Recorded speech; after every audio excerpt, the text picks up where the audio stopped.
Sai André Vilas-Boas, entra Vítor Pereira para comandar o Futebol Clube do Porto e, mesmo assim, logo à entrada consegue vencer o campeonato. Foi importante esta continuidade?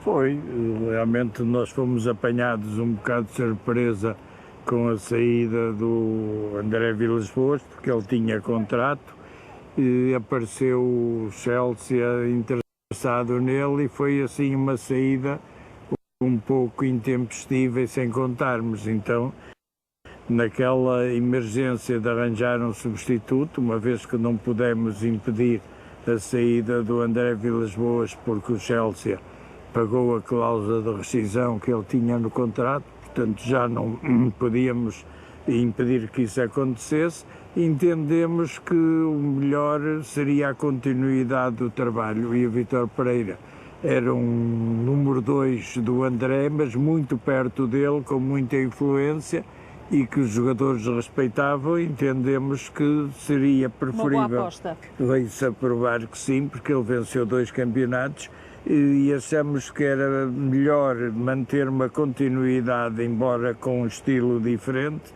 mas o próprio estilo de trabalho e o género de trabalho, e os jogadores adaptaram-se porque também o conheciam bem e realmente foram 2 anos de sucesso porque ganhamos 2 campeonatos. Ora, e neste primeiro ano de Vítor Pereira no Futebol Clube do Porto houve um jogo marcante, foi com o Benfica, e uma história curiosa que se conta com um jogador que tinha chegado horas antes da seleção colombiana, James Rodríguez. É verdade. Como é que foi esta integração tão rápida? Punha-se muito em causa, o James estava na seleção da Colômbia, só chegava perto de meio-dia, às 11 e qualquer coisa, e punha-se em causa que ele não tinha condições de jogar. Quando ele chegou, fomos buscá-lo ao aeroporto, pôs-lhe o problema e ele, naturalmente, uma viagem da Colômbia para Portugal, vinha cansado, tinha feito um jogo na véspera, mas disse: eu por mim quero jogar. Então estabeleceu-se um plano com o Dr. Puga e ele, mal chegou ao hotel, foi imediatamente dormir, comeu qualquer coisa e foi logo dormir. E só o acordamos quando, à hora de sair, do autocarro sair para a luz, para retemperar as forças e pôr o sono em dia, não fosse adormecer lá no intervalo. E então ele não entrou, foi estabelecido que não entrava logo, até porque seria demasiado esforço, só que quando entrou ele virou o jogo, marcou um golo, deu outro a marcar e nós ganhamos. E aí foi a consumação e a certeza de que íamos ser campeões. Ou seja, houve uma confiança mútua. É verdade, uma vontade muito grande dele em participar no jogo, uma vontade obviamente do treinador desde que ele estivesse no mínimo de condições. Que era um clássico, um jogo era um jogo decisivo, era mesmo decisivo, se não ganhássemos complicava-se muito. E ele foi fantástico e em 20 minutos o jogo mudou radicalmente. Mas este foi um campeonato marcado pela vitória, pela conquista do título no sofá, a ver um Benfica-Rio Ave. Foi, o Benfica empatou no Rio Ave e nós ficamos automaticamente campeões. Não foi a primeira vez que aconteceu nos meus mandatos, mas sinceramente... Não é a mesma coisa, não é a mesma coisa, não dá o mesmo. Naturalmente que é bom, nem que fosse a dormir, ser campeões, mas não é a mesma coisa. No campo, com golos, com a participação do público, é outra coisa. Mas aconteceu isso já mais que uma vez, ainda recentemente, aconteceu num jogo, íamos jogar com o Feirense, um jogo decisivo, e na véspera o Benfica empatou com o Sporting e ficamos automaticamente campeões. Portanto, o importante é que fomos campeões, mas eu, pessoalmente, não gosto nada dessas situações. Na caderneta histórica do Futebol Clube do Porto, este é o ano ao qual se junta o jogador Jackson Martínez. Foi também uma figura muito importante. Pessoalmente, tenho grande simpatia por ele e ele está muito ligado do coração ao Futebol Clube do Porto e mostra-o sempre que tem oportunidade em qualquer circunstância. Foi uma grande aquisição e foi muito útil no tempo que esteve connosco. Falando de coração, este é um ano do ponto de vista pessoal marcado por uma cirurgia, exatamente a esse órgão tão importante. No seu caso, estava numa situação em que era preciso resolver uma situação. Foi complicado tomar essa decisão ou ela acabou por surgir no momento certo para recuperar alguma qualidade de vida? Ou grande parte da qualidade de vida? Eu já estava há 2 ou 3 anos a saber que precisava de fazer a operação, tinha a aorta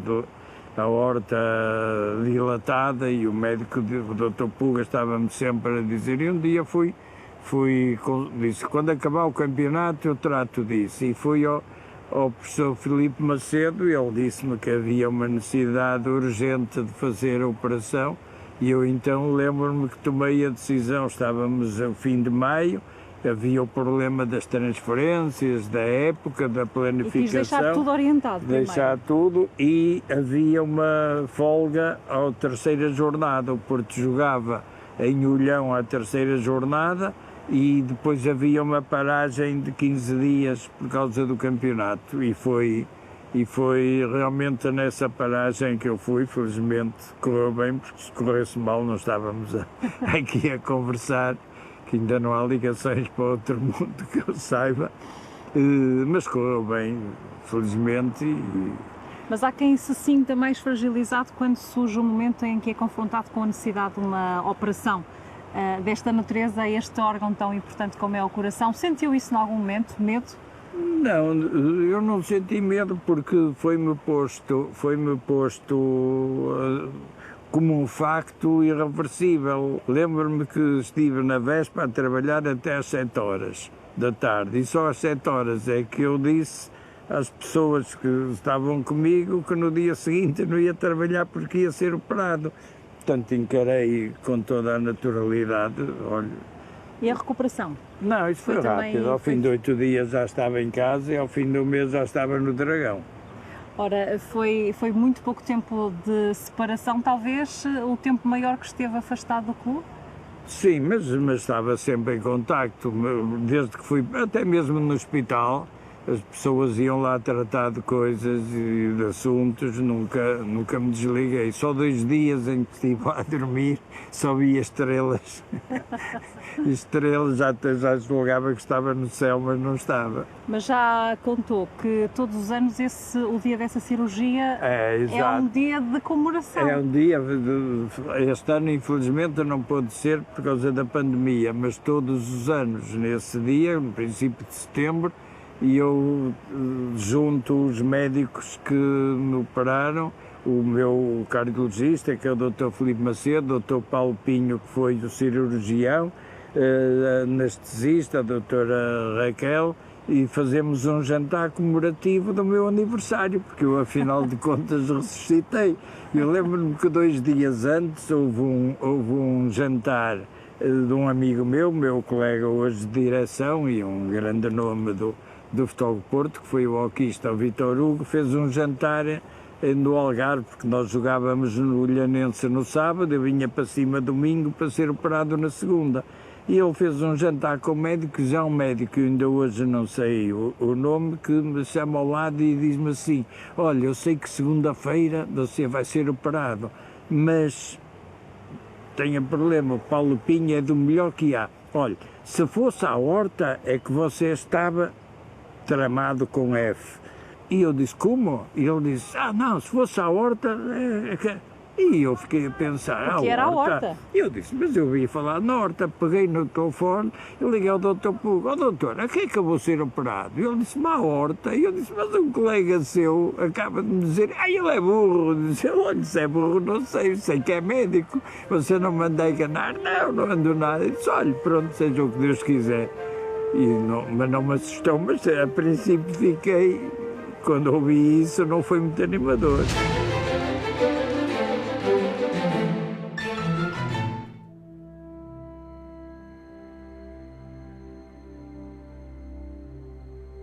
Dia 11 de maio de 2013 estava a ser um jogo muito renhido, mas houve um momento que foi crucial para a mudança e para a atribuição do campeonato ao Futebol Clube do Porto frente ao Benfica. Está aqui o momento que marca toda a diferença. O 2-1, Kelvin a assinar um golo que fez história. Pinto da Costa, o que é que se recorda deste momento? Estava no estádio, como estas imagens vão mostrar, e houve ali quase que um silêncio que depois deu uma grande euforia. Foi realmente um jogo muito emocionante. porque nós precisávamos de ganhar, ganhando passávamos para a frente e no princípio do jogo sofremos logo um golo, portanto tornou-se tudo mais difícil. Depois empatamos ainda na primeira parte. O Benfica tinha uma boa equipa, era muito forte, mas nós conseguimos controlar o jogo ofensivamente, mas o tempo ia passando e nós... E passou até aos 92 minutos. Até aos 92 minutos e neste momento mágico o Kelvin acertou ali mesmo no cantinho, era indefensável este remate, como se vê aqui, e depois foi uma explosão de alegria. Eu acho que não foi só no Dragão, foi em todo o país, todos os esportistas vibraram, porque foi um momento realmente histórico que ainda hoje vemos estas imagens e não as conseguimos ver indiferentemente. Foi um momento realmente fantástico.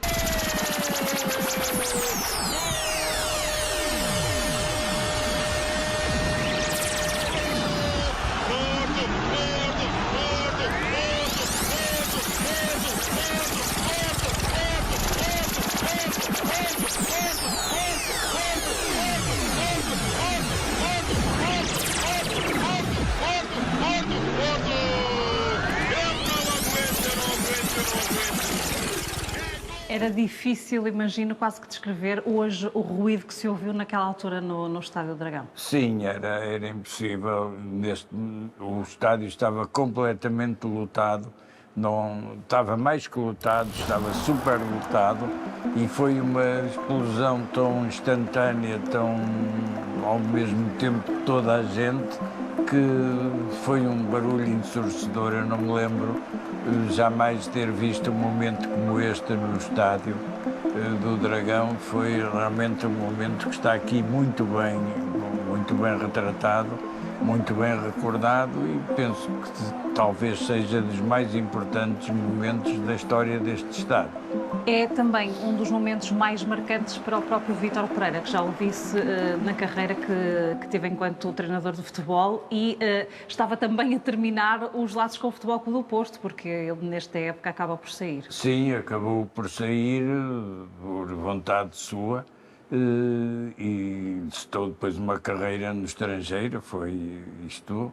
Não foi uma carreira brilhante em termos de grandes clubes, mas foi uma carreira muito proveitosa que ele merece, porque mereceu bem, porque aqui fez um excelente trabalho e depois foi desfrutar dos lucros que estas vitórias lhe proporcionaram. Este foi um momento histórico, não só para o treinador, como para todos os intervenientes. Nenhum jogador jamais se esquecerá destes momentos. Às vezes encontro jogadores que já não estão cá e falamos, e quando recordamos este dia, eles sentem realmente uma coisinha especial, porque isto é indescritível o que se passou neste dia.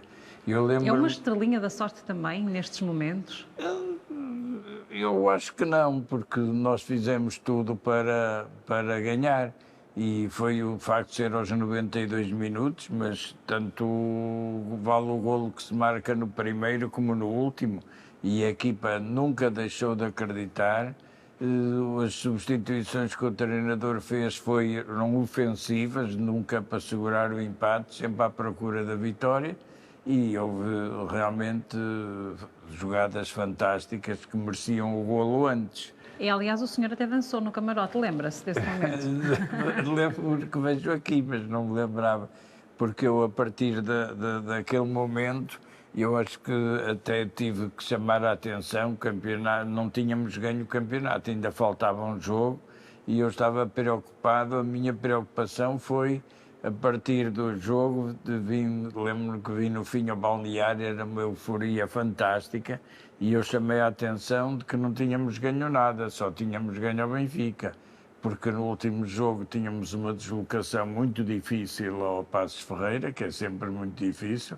Eles contra nós fazem sempre jogos fantásticos. Eu tive que chamar a atenção para travar a euforia, porque ela tinha que ser guardada para 8 dias depois, se vencêssemos Mas em foi Passos este Ferreira. momento, mas foi este momento que Claro, fez com que chegasse à conquista. sem este momento não teria havido campeonato, vitória no campeonato, mesmo que ganhássemos em Passos Ferreira, como viemos a ganhar. Agora, eu senti uma euforia tão grande, porque os jogadores sentiram isto de uma forma extraordinária, e senti o público tão entusiasmado. Foi uma festa como nem a festejar campeonatos eu vi.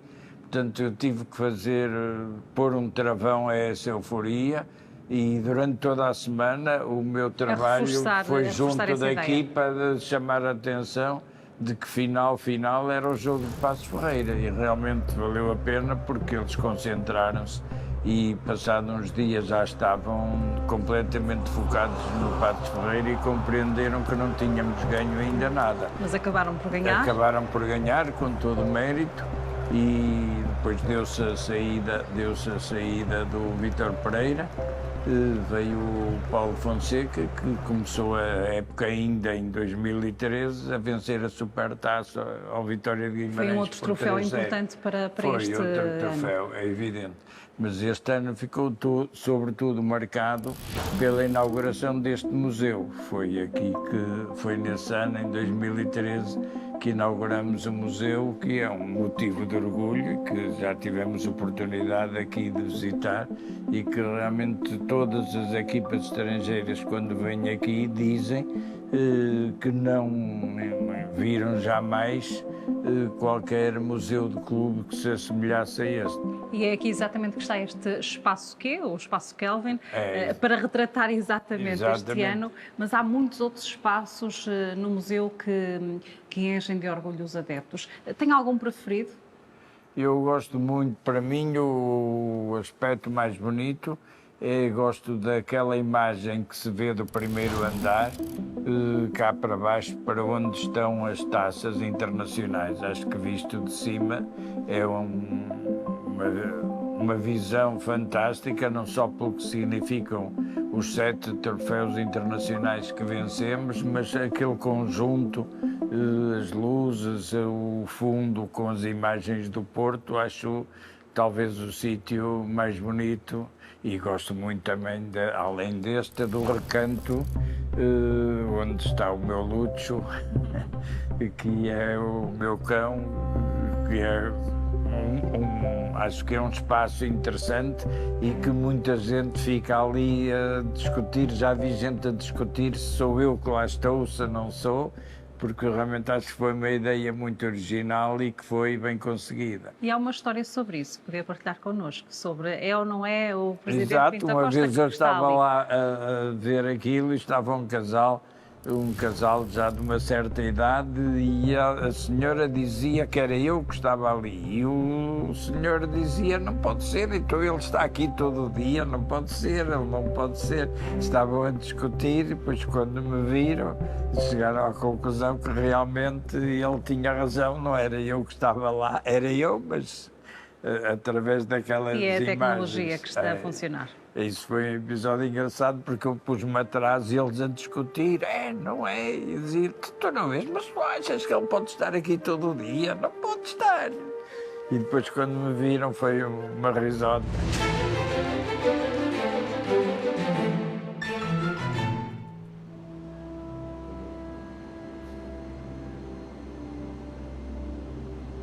Foi o ano de algumas transformações no Futebol Clube do Porto, desde logo a começar nos treinadores, algumas mexidas.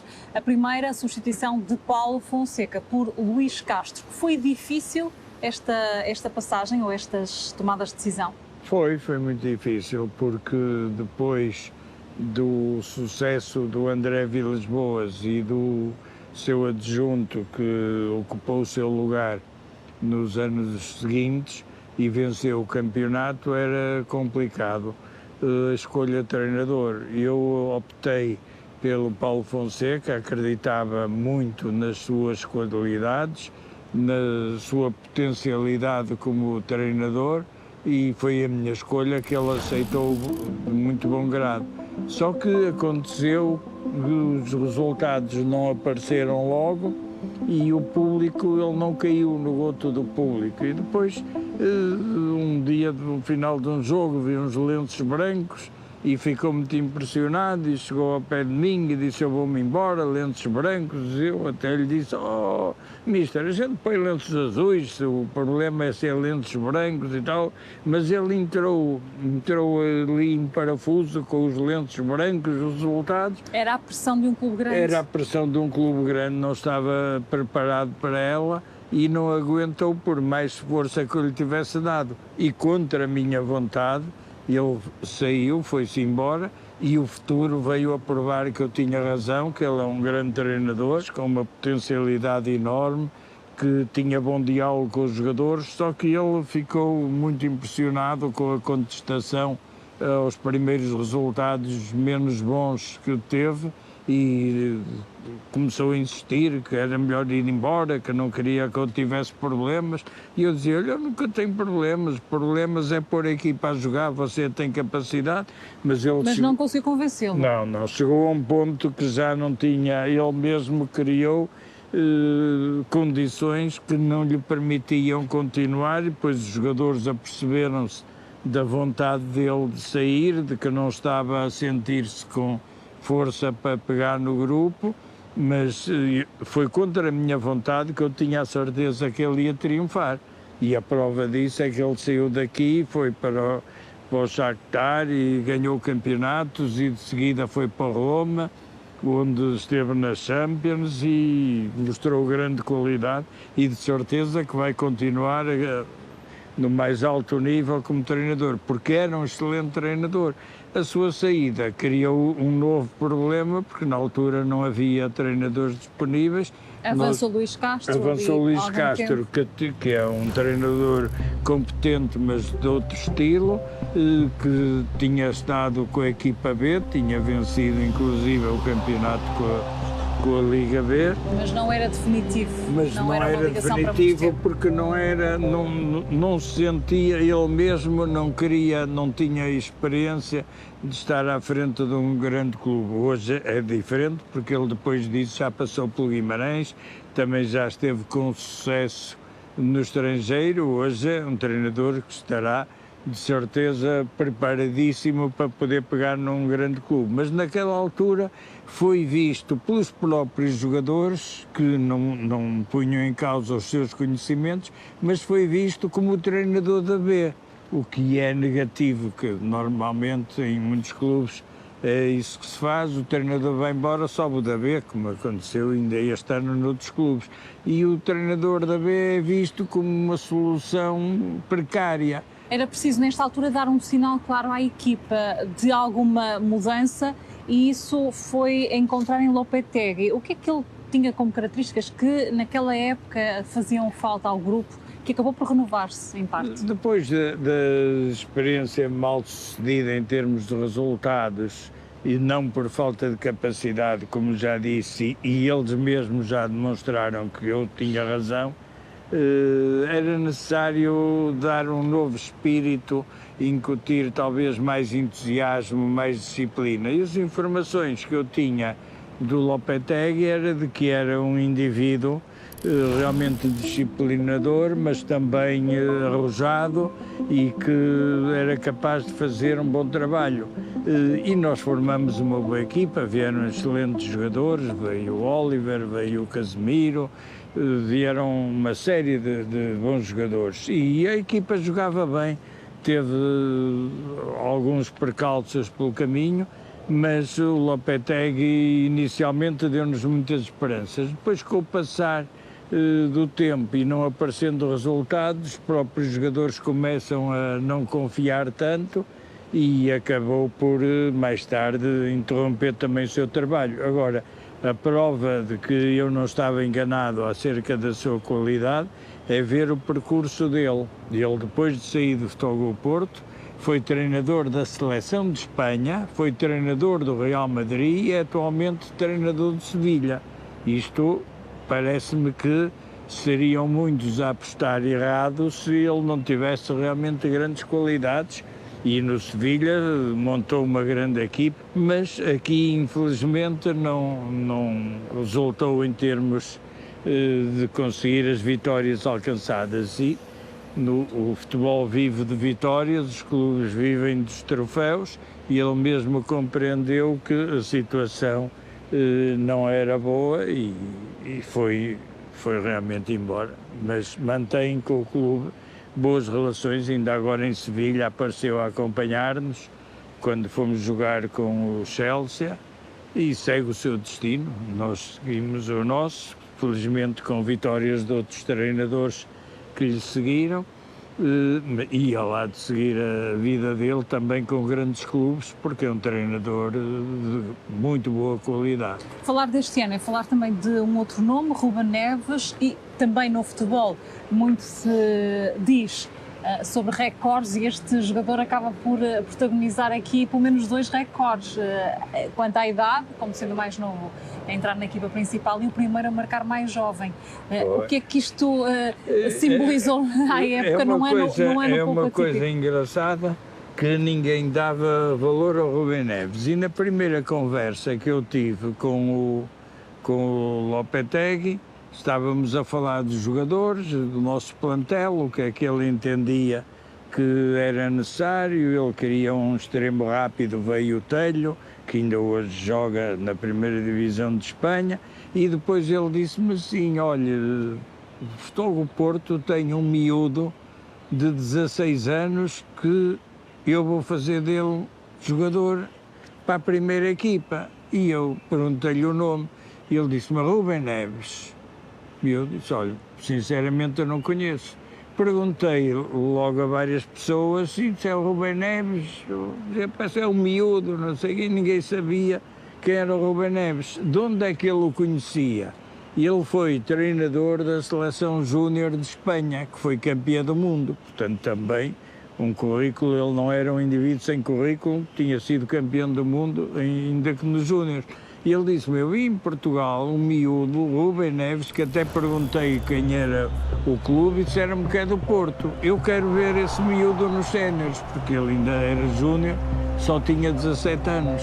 E mal chegou aos treinos, ele disse: eu vou lançar este miúdo sem medo. E lançou, realmente foi o mais jovem com 17 anos a marcou o primeiro golo do campeonato no jogo contra o Marítimo. É verdade, lembrou isso e bem.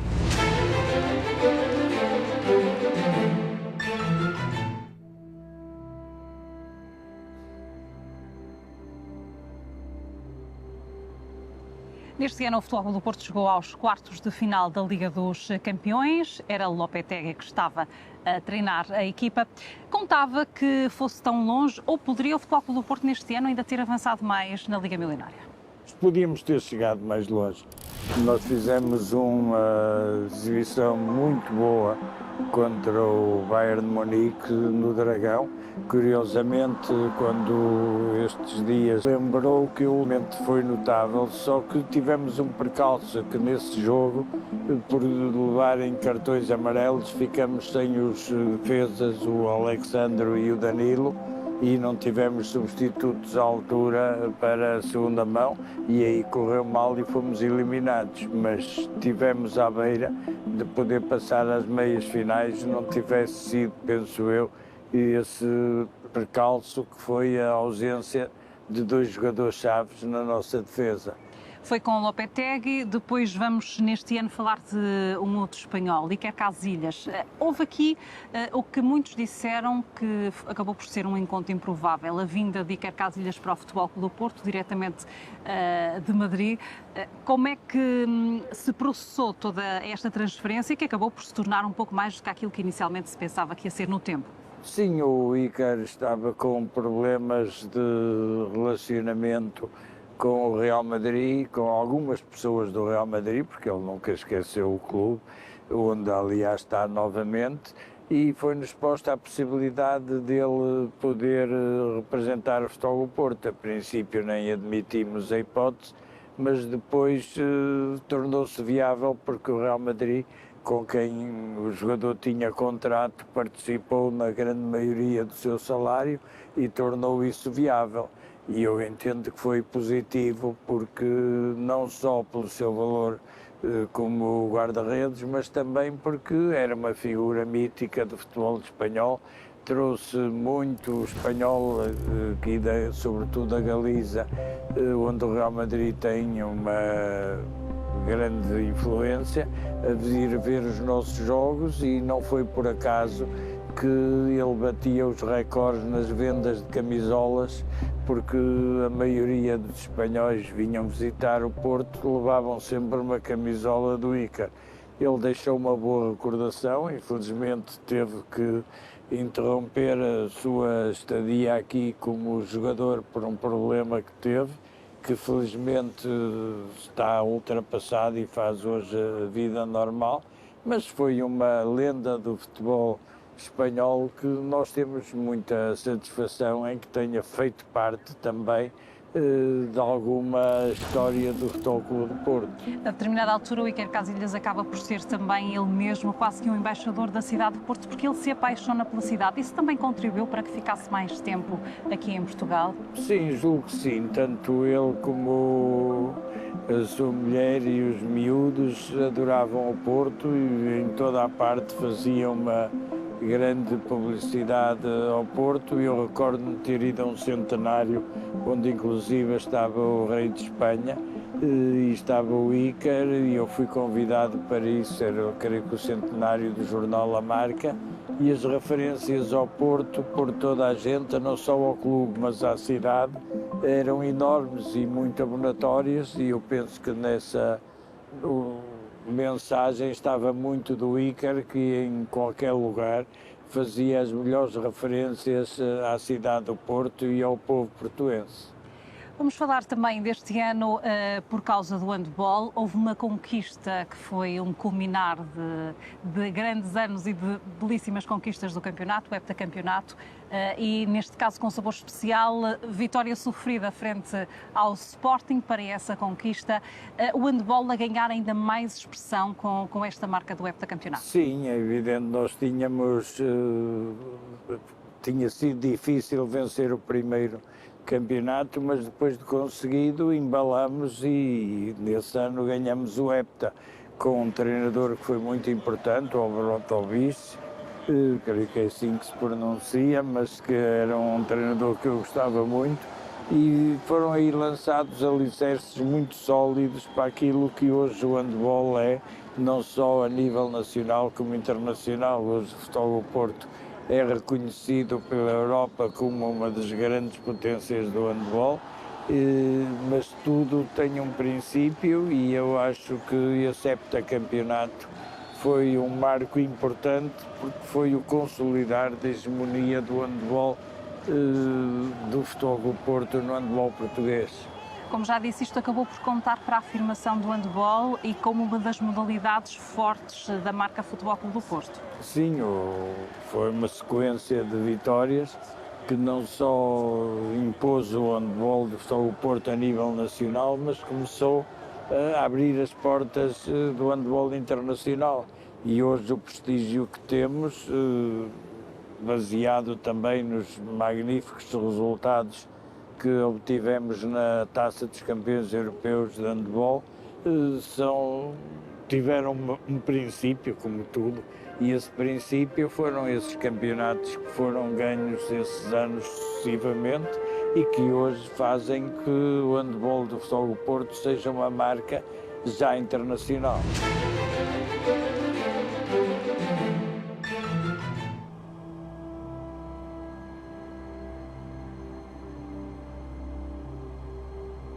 Foi um ano com pouca expressão no futebol para o Futebol Clube do Porto. Ora, isso traduziu-se também numa certa rotação de treinadores. Houve 3 neste ano. Pinto Costa começou com Lopetegui, José Peseiro e acabou com o Nuno Espírito Santo. Como é que se deu esta transformação e por que necessidade?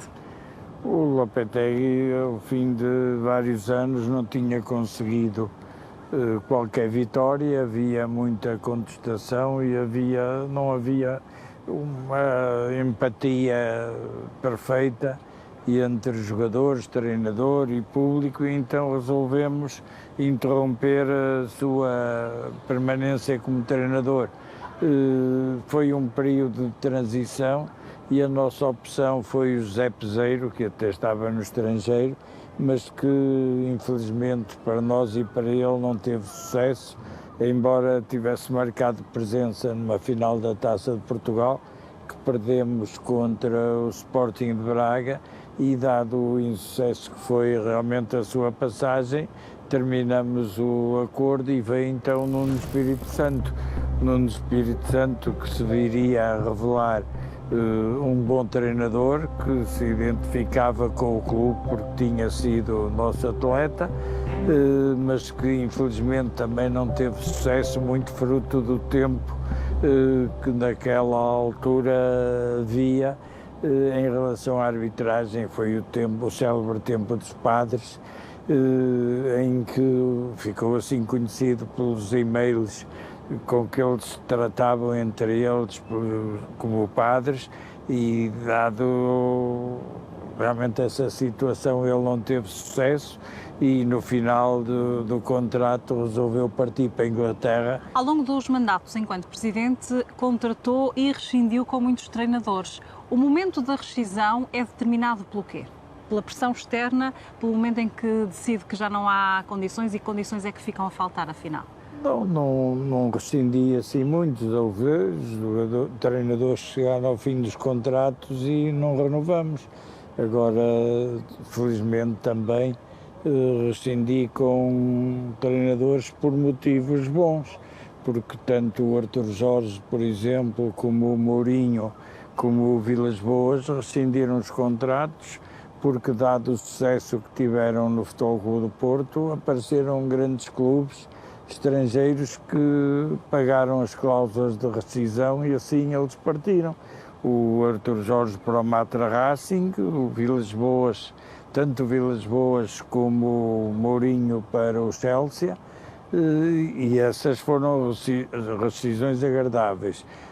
Por não ter havido realmente aquele impacto positivo de relacionamento, lembro-me do Fernandes, que de facto não se enquadrou bem no espírito do Futebol Clube do Porto, sendo um excelente treinador.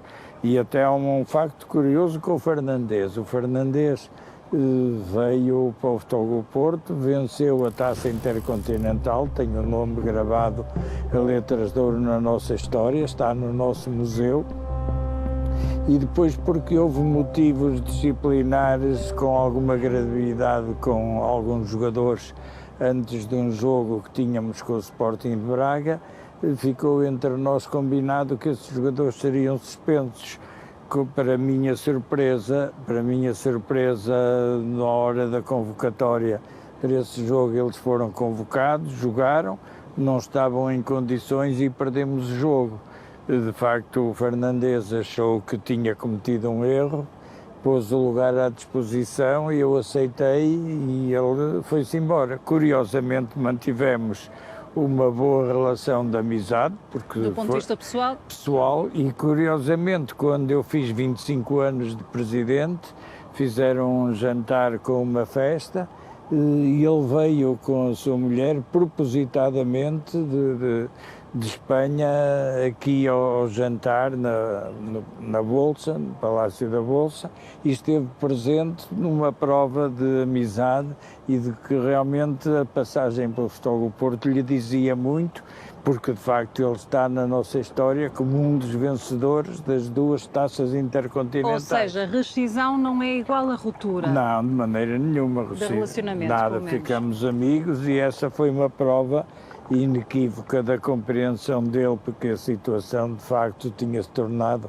insustentável pela parte dele, mas mantivemos uma boa relação e tive, repito, esse prazer de, sem contar, vê-lo entrar pelo salão dentro com a sua mulher, porque fez questão de vir pessoalmente participar nesse jantar de confraternização. Nós vamos sair das 4 linhas e vamos até à estrada. Estamos numa zona onde anda muita gente de bicicleta.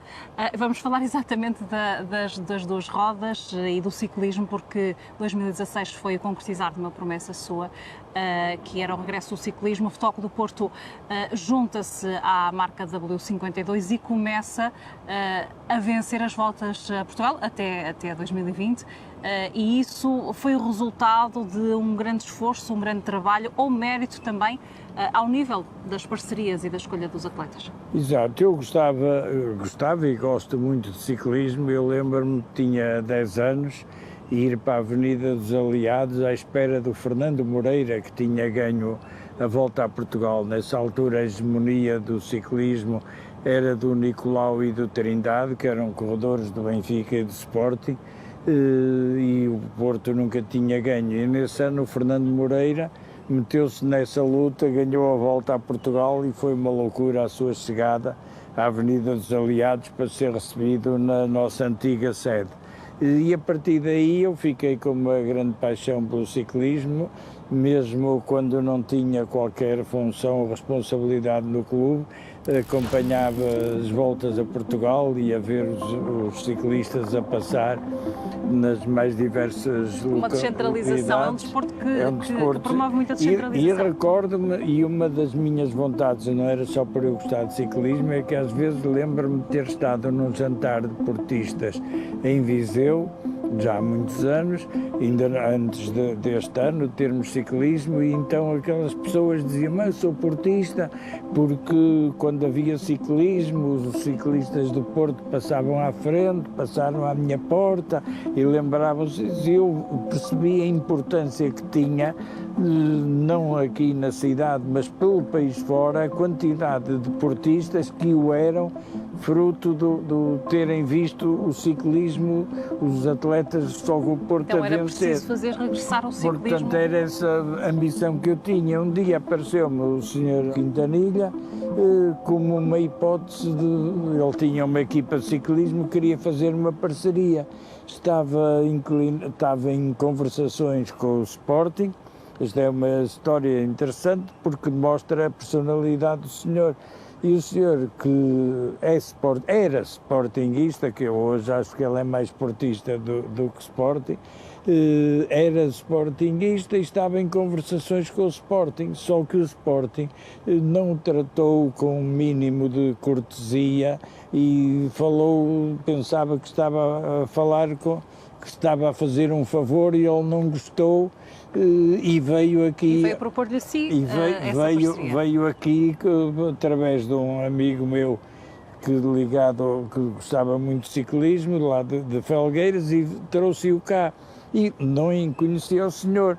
Combinamos uma estratégia, sim senhor, eu abracei logo o projeto de alma e coração, ele também gostou muito e disse-me uma coisa interessante, disse-me assim: olha, eu amanhã tenho uma reunião com o Sporting, de modo que eu não assino nada sem dizer ao Sporting que vou assinar convosco, por uma questão de ética, mas amanhã tenho um almoço que era na Mialhada, vou-lhes falar, vou-lhes dizer que não faço, segunda-feira estou aqui para fazer convosco, e assim foi.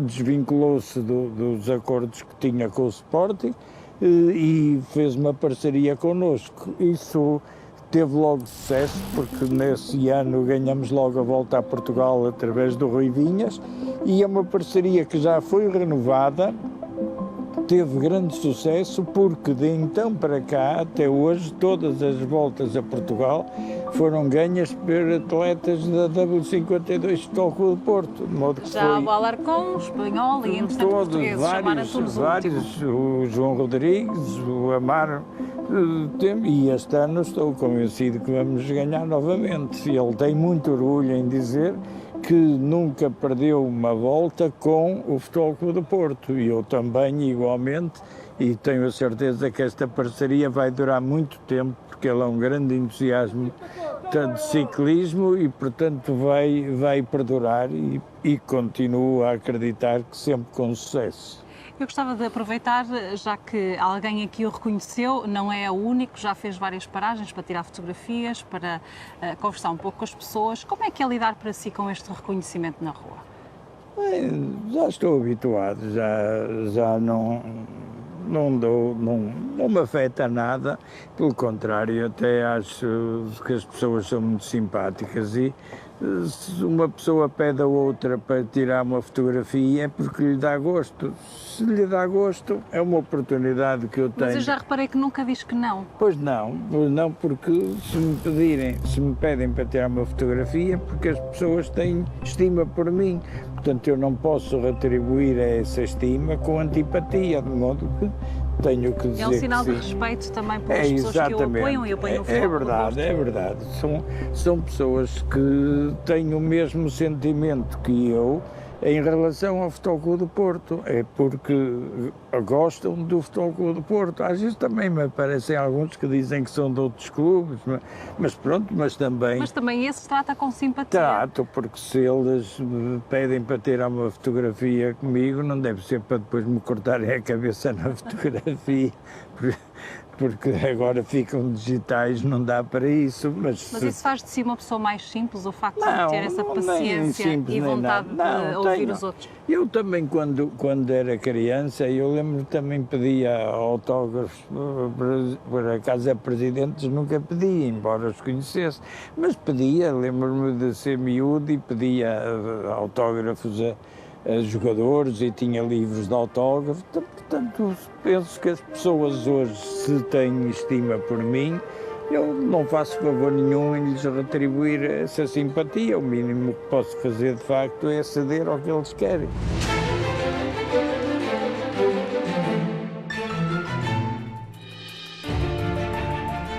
Mourinho, quando foi treinador de Futebol do Porto, toda a gente sabe a perseguição que lhe era feita, era arrogante, era um mal-criado, era insuportável.